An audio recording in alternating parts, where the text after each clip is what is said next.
première démarche qui pourrait être faite, ça serait de désigner au sein de la société une personne à laquelle ses collègues pourront s'adresser et qui pourra soit répondre directement aux questions parce que cette personne aura suivi une formation et sera à même d'y répondre, soit aiguiller ses collègues vers des spécialistes.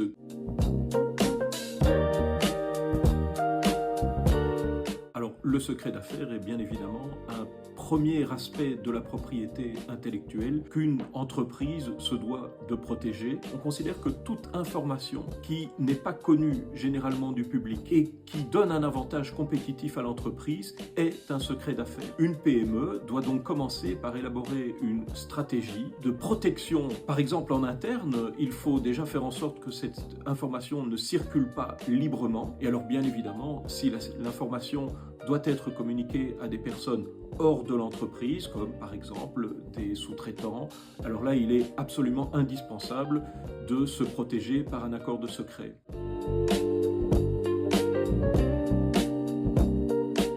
La première chose qu'il faut faire, là on n'y coupe pas, il faut absolument s'adresser à un spécialiste qui pourra alors recommander la suite des étapes la plus appropriée par rapport à la situation. La première chose qu'on fait généralement, c'est une lettre de mise en connaissance de cause pour le contrefacteur présumé. On va l'informer du fait qu'on détient des droits, éventuellement même lui communiquer les conséquences qu'il pourrait subir s'il continue à exploiter. Bien, alors en termes d'outils numériques, pour vérifier si on n'est pas soi-même contrefacteur de droits appartenant à des tiers, c'est une démarche qui est extrêmement importante, en particulier pour une PME qui développe, qui adapte, qui améliore ses produits. Eh bien, la bonne nouvelle, c'est que la plupart des offices des brevets de par le monde mettent à la disposition du public gratuitement leur base de données avec toute la documentation brevet. Donc, il faut interroger régulièrement ces bases de données de manière périodique. Alors après, il faut réagir. Une première manière de réagir, c'est de vérifier la validité du brevet ou de la demande de brevet en question.